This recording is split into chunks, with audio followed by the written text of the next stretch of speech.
ये Aryan public college ने education के साथ साथ स्पोर्ट में भी सारी चुनौतियों को स्वीकार किया और आउट ऑफ स्टेट जाकर के अपने बच्चों को बहुत सारे मेडल विन कराए। ऐसी परिस्थिति में मिस्टर महेंद्र सर, आप डिसिप्लिन और स्पोर्ट इंचार्ज हैं, दोनों टफ चुनौतियां हैं, नो डाउट। ये एक साथ कैसे आप इसे मैनेज करते हैं? सबसे पहले जय हिंद टू ऑल, सभी को जय हिंद करना चाहेंगे। डिसिप्लिन एक आर्यन पब्लिक स्कूल में या किसी भी विद्यालय में एक बहुत बड़ी चुनौती है सर। और डिसिप्लिन एक ऐसी चीज़ है जो बच्चों को, चाहे क्लास नर्सरी का बच्चा हो चाहे क्लास 12th का बच्चा हो, सबके जीवन में बहुत ही ज़रूरी है। Discipline is very important. Without discipline we can not successful in our life. Now start the discipline. Any old man, any child, any young man and all students, discipline के साथ साथ स्पोर्ट्स। अगर आप एक अच्छे डिसिप्लिन में नहीं रहेंगे, डिसिप्लिन से चाहे एजुकेशन हो चाहे फिजिकल एजुकेशन हो, डिसिप्लिन हर जगह पे बहुत ही ज़रूरी है। S very good Mahendra sir, आपकी भी बिल्कुल सच है। Without discipline any man can't win any target, it is 100% true. अब हम अरविंद सर आपसे जानना चाहेंगे। अरविंद सर, आप फिजिकल के प्राध्यापक भी हैं और योगा तथा स्पोर्ट के प्रशिक्षक भी हैं। ऐसी परिस्थिति में आप महेंद्र सर को सहयोग भी करते हैं। अमुक परिस्थितियों में आपके व्यू क्या हैं? देखिए, जैसा अभी महेंद्र सर ने बताया कि अनुशासन या डिसिप्लिन बहुत इम्पॉर्टेंट है। किसी के जीवन में अगर आगे बढ़ना है, आपको निरंतर आगे बढ़ना है और अपने उद्देश्य को प्राप्त करना है, तो आप अनुशासन को इग्नोर नहीं कर सकते। वो चाहे आपके घर में आपके पेरेंट्स के बीच में हो, चाहे आपके स्कूल में आपके टीचर्स के बीच हो, चाहे आप कहीं रोड पे जा रहे हैं वहाँ किसी अदर पर्सन के बीच हो। तो अनुशासन, discipline very important any person.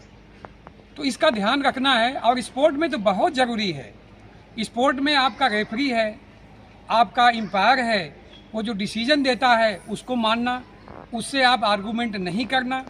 आप देखते हैं कि बड़े बड़े मैच में क्या होता है कि जब आप किसी रेफरी या किसी आप जो है स्कोरर या किसी भी आप एम्पायर से आप बहस करते हैं, आर्गूमेंट करते हैं, उसके अगेंस्ट करते हैं, तो आप जो है उससे सस्पेंड हो जाते हैं टीम से। तो आपको स्पोर्ट में भी ध्यान देना है कि जो आपके रेफरी होते हैं, जो भी एम्पायर होते हैं, जो डिसीजन मेकर होते हैं, जो जजेज होते हैं, वो बहुत सीनियर होते हैं और उस स्पेसिफिक गेम के होते हैं। उनके डिसीजन को आप एक्सेप्ट करिए और अपनी कमियों को इम्प्रूवमेंट करिए, उसको सुधारिए, उसको हटाइए और अच्छा स्पोर्ट करिए। ऐसा जब आप करेंगे तो आप जो भी स्पोर्ट में, जो भी आप एरिया में जाना चाहेंगे, उसमें आप बेहतर प्रदर्शन कर सकेंगे, अच्छा प्रदर्शन करेंगे। तो ये आपको ध्यान देना है। और इसके साथ साथ आपको पढ़ाई भी करना है।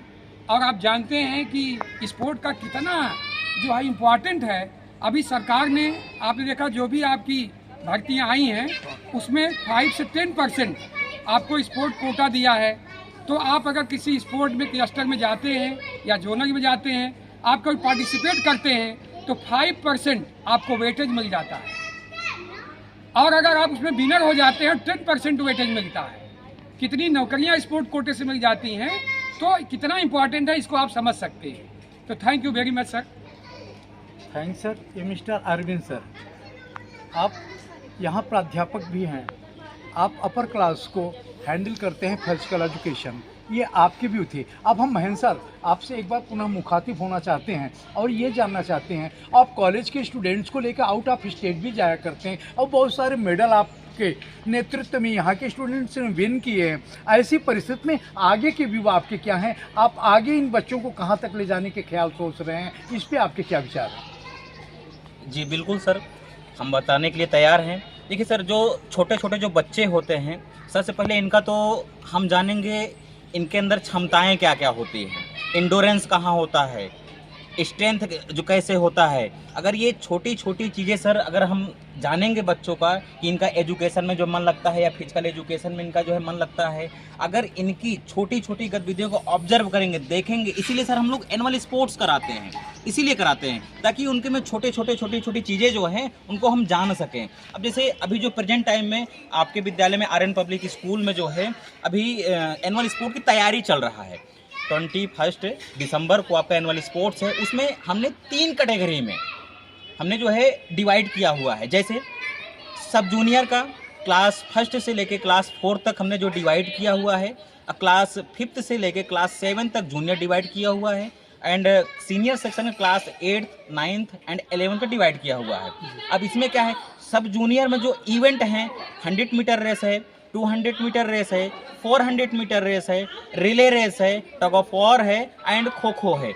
अब ये सारे जो गेम होते हैं, अब इनमें क्या है, सबसे पहले हम बच्चों को ऑब्जर्व किए हैं, उनको जो रेस करवाए हैं, उनका जो है स्ट्रेंथ जो है चेक किए हैं, इंडोरेंस जो है चेक किए हुए हैं कि कौन बच्चा पार्टिसिपेट जो करने लायक है, कौन बच्चा पार्टिसिपेट जो है करने लायक नहीं है। तो इसलिए हमने इसको जो 3 कैटेगरी में जो डिवाइड किया होता है कि छोटे बच्चे छोटे बच्चों के साथ खेल सके, बड़े बच्चे बड़े बच्चों के साथ खेल सके, ताकि किसी बच्चे के साथ कहीं किसी प्रकार की कोई समस्याएं ना हो।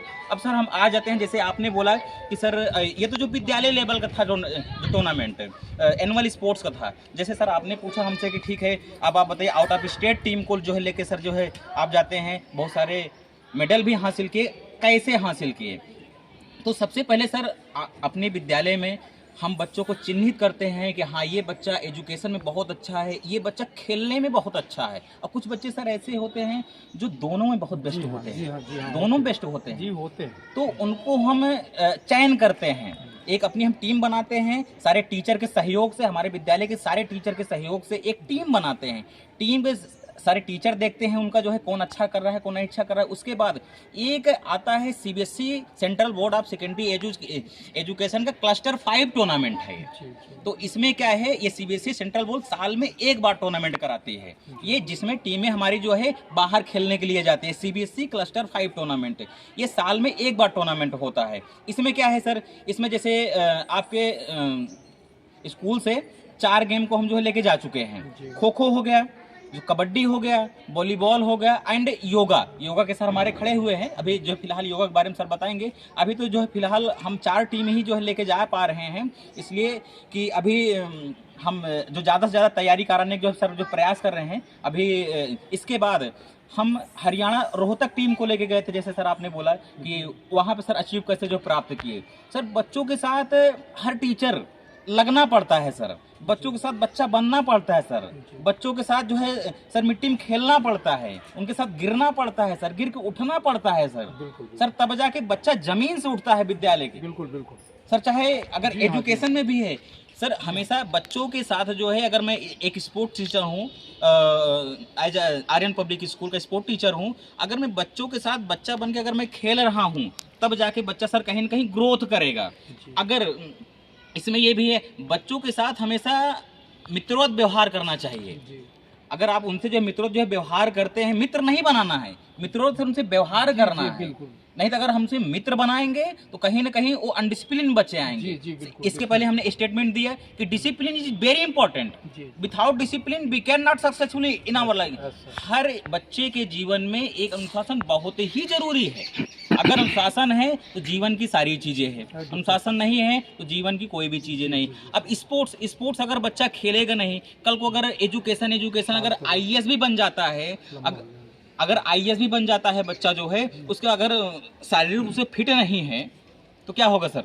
तो इसीलिए सबसे पहले इंपॉर्टेंट जो फिजिकल एजुकेशन में क्या है, बच्चा जो फिट हो जाता है पूरी तरीके, उसके बाद जो है अपना अलग अलग गेम में या एजुकेशन में जो पार्टिसिपेट जो करने का प्रयास करता है। सर बहुत बहुत धन्यवाद आपका जो है आर्यन पब्लिक स्कूल से। मैं महेंद्र पटेल, स्पोर्ट टीचर।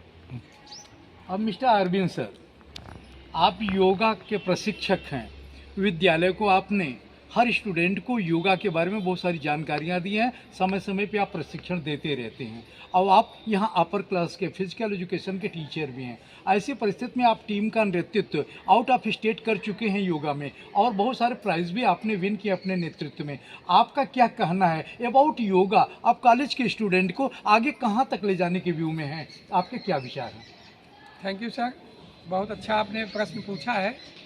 आप जानते हैं कि योगा ऐसी चीज़ है आज के मॉडर्न टाइम में, जो आधुनिक समय है, पूरे विश्व में योगा का कितना एडवर्टाइजमेंट है। आप सबसे पहले मैं बताना चाहता हूँ योगा है क्या। तो योगा क्या है कि आत्मा को परमात्मा से जोड़ना, आत्मा को हृदय से जोड़ना, ठीक है। कनेक्ट आत्मा टू परमात्मा, आत्मा टू परमात्मा से जो कनेक्ट है, जो आपका संबंध है, वही आपका योगा है। तो योगा करने से मेंटेन योर कंसंट्रेशन, हमारा जो कंसंट्रेशन है, जो हमारा ध्यान है, वह मेंटेन होता है।